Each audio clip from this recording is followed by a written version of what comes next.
Hi മക്കളുമാരെ, ഞാൻ ഒരു കാര്യം കാണിച്ചു തരാവേ. നമ്മുടെ കുരുമുളകേലെ കുരുമുളക് പിടിച്ചിട്ടുണ്ടായിരുന്നു. അപ്പോൾ കഴിഞ്ഞ ദിവസം ഞാൻ അവിടെ പോയപ്പോൾ അതിനകത്ത് കുരുമുളക് കിട്ടുന്നു. അപ്പം പപ്പ ഞാനും കൂടെ അത് പറിച്ചുകൊണ്ട് വന്നേ, കാണിച്ചു തരാം നിങ്ങൾക്ക്. പഴുത്ത്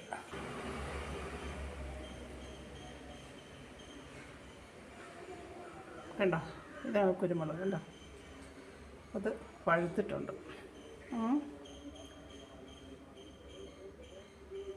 കുരുമുളകേ ഇത് ഉണങ്ങി പെപ്പറായിട്ട് ഞാൻ കാണിച്ചു തരാം. ഇതിൻ്റെ ഇത് പെപ്പറാക്കുന്നതിന് മുമ്പായിട്ട് ഇതിന് പൊഴിക്കുകയൊക്കെ വേണമല്ലോ. അപ്പോൾ അതെല്ലാം ഞാൻ കാണിച്ചു തരാവേ. ഓക്കെ, ഇതിനെ ഒന്ന് വാടിയിട്ട് പൊടിച്ച് കാണിച്ചു തരാം. ഓക്കെ, ഇനി നമുക്ക് വേണ്ട നമ്മുടെ കുരുമുളകില്ല, ഞാൻ കാണിച്ചിട്ടില്ലേ, കുരുമുളകിൻ്റെ ഈ ചാക്കനകത്തോട്ട് ഇങ്ങനെ തട്ടും. കുറച്ച് നേരം ഞാൻ വെയിലത്ത് വെച്ചിരുന്ന് ഞാൻ കാണിച്ചു തരുന്നുണ്ട്. വൈകുന്നേരം ഞാൻ പറഞ്ഞില്ലേ, വൈകുന്നേരം എടുത്ത് ഞാൻ അതെങ്ങനെയാണ് ചെയ്യുന്നതെന്ന് കാണിച്ചു തരാം. ഇത് തട്ടും, ഇങ്ങനെ ഇട്ടതിന് ശേഷം ഇങ്ങനെ ഇട്ടിട്ട് ഇതിൻ്റെ പുറത്തോട്ടില്ല ഇങ്ങനെ ചവിട്ടി കൊടുക്കുമ്പോൾ എന്താ സംഭവിക്കുന്നതെന്ന് വെച്ചാൽ ഞങ്ങൾ പൊടി ചവിട്ടി അപ്പോൾ നമ്മുടെ കാല് നീറത്തില്ല. കുരുമുളകിൻ്റെ ഇതിൻ്റെ കാല് നീറത്തില്ല. അതുകൊണ്ടാണ് ഞാൻ ചാക്കിടുന്നത്.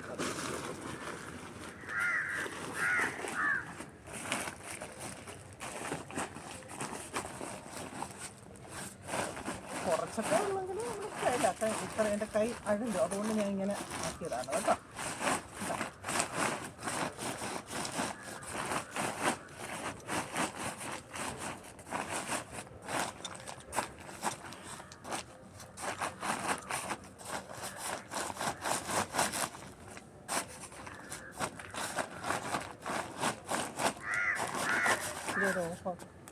പിന്നെ നമുക്ക് ചവിട്ടിയത് ഇനി എന്തായെന്ന് നോക്കാം എന്തായെന്ന് നോക്കാം. പൊഴിഞ്ഞിട്ടുണ്ട് കേട്ടോ, കുറേ പൊഴിഞ്ഞ് കണ്ട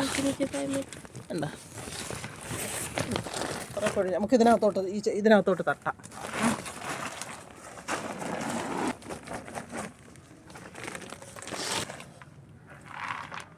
കണ്ട, ഇത്രയും പൊഴിഞ്ഞ്, പെട്ടെന്ന് പൊഴിഞ്ഞില്ലേ? അല്ലെ നമ്മൾ എത്ര നേരം ഇരിക്കണം കുറച്ചെടുക്കാനായിട്ട്. ഇനി നമുക്ക് ഇത് കൈ കൊണ്ട് ഇങ്ങനെ അടത്തി എടുക്കാം, കാണിച്ചു തരാൻ. കണ്ടോ, ഇത് വേണമെങ്കിൽ വെയിലത്ത് നമുക്കിടാം. നാളെ ഒരു നേരം കുറച്ച് നേരം കൂടെ വെയിലത്തിട്ടാൽ ഇത് കുറച്ചും കൂടെ പൊളിച്ചെടുക്കാൻ പറ്റും. ഇത് പെട്ടെന്ന് അടന്നു വരും. ഞാനിപ്പോൾ അത് ചെയ്യുന്നില്ല, ഇതിപ്പോൾ അല്ലാതെ തന്നെ അടന്നു വരുന്നുണ്ട് പെട്ടെന്ന്. ഇതേപോലെ ഇങ്ങനെ ഇങ്ങനെ എടുക്കും. ഓക്കെ, അപ്പോൾ എല്ലാം ഊരിട്ട് കാണിച്ചു തരാവേ. പണ്ടേ എൻ്റെ വീട്ടിലൊക്കെ കുരുമുളക് ഉണ്ടായിരുന്നേ. അപ്പം നമ്മൾ വൈകുന്നേരം ഇതേവണ്ണം രാവിലെയൊക്കെ പറിക്കുവാണെങ്കിൽ ഒരു 3 മണിയൊക്കെ ആകുമ്പോഴായിരിക്കും പറിച്ചൊക്കെ തീരുന്നത്. അപ്പം ഇങ്ങനെ കുറച്ച് നേരം വെയിലത്തിട്ടിട്ട് ചവിട്ടി അപ്പച്ചനും നമ്മളെല്ലാവരും കൂടെ നിന്ന് ചവിട്ടി കഴിഞ്ഞിട്ട് അതിൻ്റെ വിത്തിനെ പൊഴിക്കും. ഇതേവണ്ണം പൊഴിച്ചതിന് ബാലൻസ് ഇതേവണ്ണം എടുക്കും. ഇതിനെ എടുത്ത് ഇങ്ങനെ ഊരി എടുക്കും. എന്നിട്ട് ഇതിൻ്റെ ഈ തിരി എവിടെ ഇരുന്നറിയാമോ? റോഡിൽ കൊണ്ട് വേതറും. റോഡിൽ ഇങ്ങനെ വേതറിയിട്ടേക്ക്. നമ്മുടെ അങ്ങോട്ട് ഇഷ്ടം പോലെ കുരുമുളകുള്ള സ്ഥലങ്ങളാണ് എൻ്റെ വീടൊക്കെ. അപ്പോൾ അവിടെയൊക്കെ ഇങ്ങനെ ഒരു റോഡ് നീളെ കൊണ്ടിട്ടേക്കും ആൾക്കാർ. എന്തുകൊണ്ടാണ് അങ്ങനെ ഇടുന്നതെന്ന് ചോദിച്ചാൽ എനിക്കറിഞ്ഞൂടാ. അങ്ങനെയാണ് നമ്മുടെ അപ്പച്ചനും അപ്പച്ചൻ്റെ അപ്പച്ചനും ഒക്കെ ചെയ്യുന്നത് കണ്ടിട്ടുള്ളത്. അതുകൊണ്ടാണ് ഞാൻ അതങ്ങനെ പറഞ്ഞത്. എന്താണെന്നുള്ള കാര്യം അറിഞ്ഞുകൂടാ. കണ്ടോ, ഈ തണ്ടായിട്ട് കിടന്നതിനകത്ത് കിടന്ന കുരുമുളക് എത്ര പെട്ടെന്നാണ് തീർന്നു. കണ്ടോ, ഇത്രയും കുരുമുളക് അതിനകത്തുണ്ടായിരുന്നു. ഇനി ഇത് വെയിലത്തിട്ട് ഉണക്കിയതിന് ശേഷം കാണിച്ചു തരാം കേട്ടോ. വെയിലത്തിട്ട് ഉണക്കി പെപ്പറായതിന് ശേഷം കാണിച്ചു തരാം.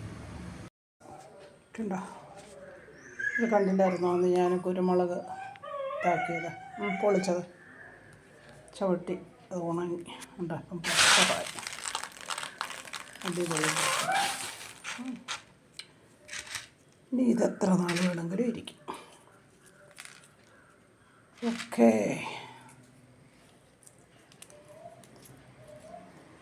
അടിപൊളിയല്ലേ?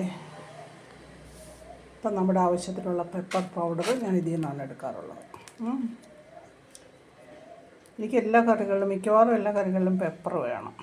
അപ്പം ഇത് പെപ്പർ പൊടി, പെപ്പർ പൗഡർ ഭയങ്കര അത്യാവശ്യമാണ്. അതുകൊണ്ടാണ് ഞാൻ അല്ല. Okay, bye.